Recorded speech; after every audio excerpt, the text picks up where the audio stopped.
Thank you, Mohan, for that good session. Now we move to next segment, which is prepared speech. So before that, I will just change one thing. We have changed in agenda. We have Vijay who will give the third speech. Okay. So now we have a advanced speech here.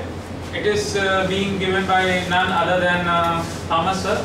So before that, I would like to invite his evaluators to read out the objective of the speech. Okay, Toastmaster Thomas is actually giving his ACB2 specialty speeches, basically uplifting the spirit. That's the theme of the speech. The objectives for the speech Thomas has to cover is identify and understand the basic differences and similarities between inspirational speeches and other kind of speeches. Learn how to evaluate audience feeling and establish emotional support. Rapport. Develop a speech style and delivery that effectively expresses inspirational content by moving the audience to adopt your views. Timer, please note it. Timer is 8 to 10 minutes. Over to Toastmaster Thomas. Please help me welcome Toastmaster Thomas sir.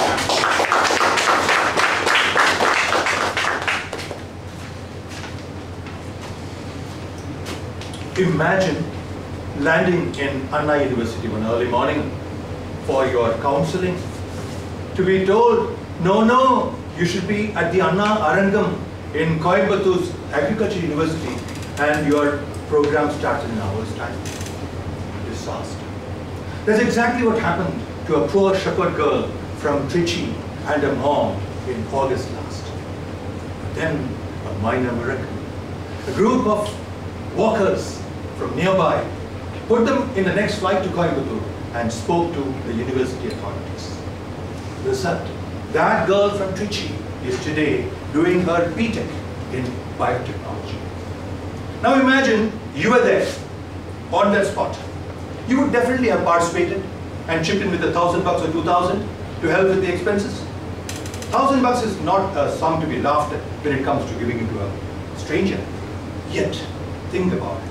What on earth would have given you more joy with that $1,000 than when you mended her broken dreams and set her up for life? Good morning, Chair Modi, fellow Toastmasters, and welcome guests. There are three inferences from this story for me. It's an incident come story. One, you just have to give in to your impulses and giving happens. Because man is wired to be compassionate. We indulge in those acts of kindness whenever our kindness is kindled by needs outside. Traditionally, giving and religious piety used to walk hand in hand.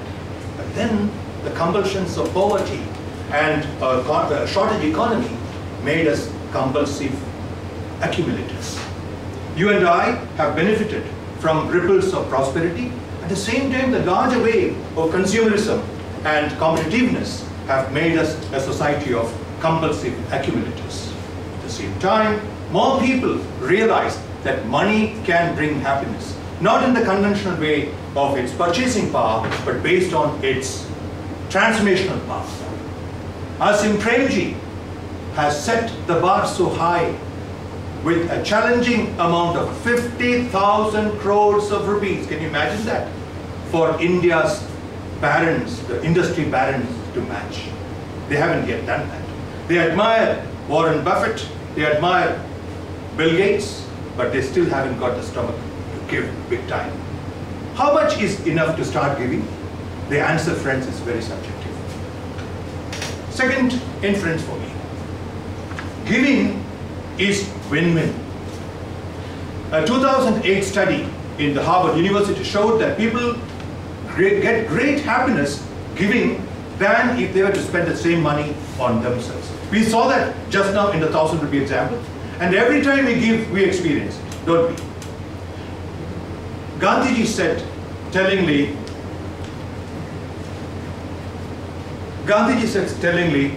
if you want to find yourself, lose yourself in the service of others. When we give, when we care for others, we are prized out of our limited confines of our selfish mental being, and we see the larger picture. When we see the larger picture, we stop worrying about our petty little problems. In that sense, giving is liberating. Win-win also recognize the second aspect, which is win-win creates wealth.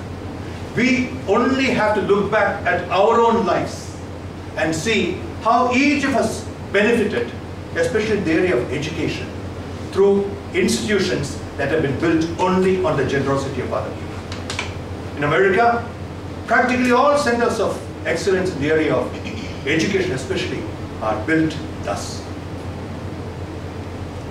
Third proposition. Need for help is equal only to the opportunity to help.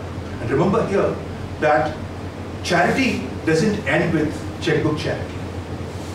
Your time and your talent can be equally rewarding and productive. Friends, I'm only quoting this from my experience because this is what I know best. I've been fortunate to have been associated in the last 3 years with a rural school that gives free education to 2,000 rural children and supports and shelters 250 orphans. In the last 25 years, the school has transformed the entire place from 100% child labor situation to 100% literacy situation. Last year, we had a group of visitors, we look at visitors. This group was from the Rotary Club. They read the story in the newsletter about 2 girls who got into their district basketball team. Now, the school doesn't have a basketball court. These girls practice their shooting by drawing a circle on a tree bark. This touched the hearts of the visitors, some of them ex-basketball players. And on the spot, they pledged to create a basketball court for that rural school. Today, when I go and play occasionally, I feel very, very moved.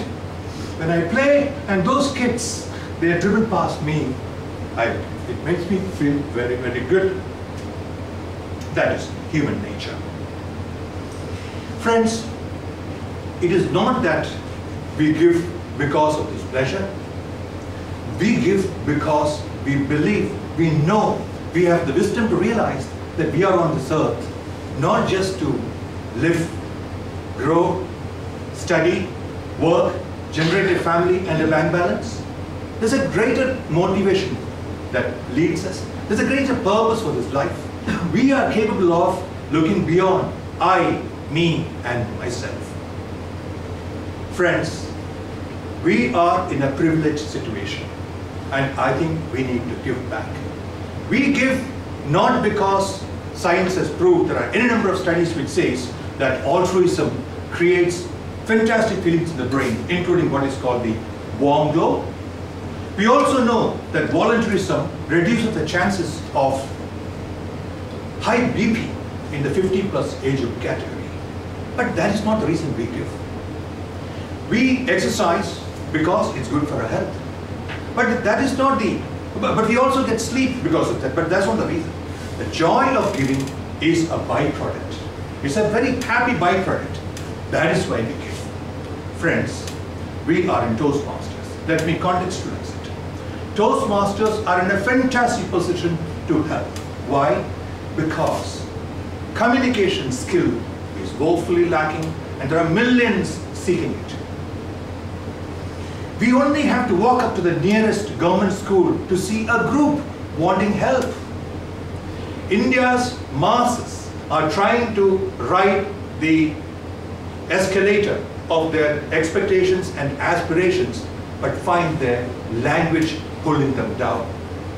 You only have to walk up to the nearest government school, like I did one day, and I found the teachers they wanted help. I spent an hour a week with them. And I can tell you those 8 teachers, today they are able to speak in English after just 7 months or so with their college going children. I hope you realize how amazing they feel about themselves. You have changed their self-image. That's what a little help from us like this does. I'm sure we can spend an hour a week to wipe a tear, if nothing else, to give a little bit of advice on, let's say, career guidance for our maidservant's school-going child. Call on the ailing, read out to the blind, opportunities for kindness abound. Friends, think about it. With our help, we can get the underprivileged of India. Remember, they are the majority. We can get the underprivileged of India to participate in nation building. Imagine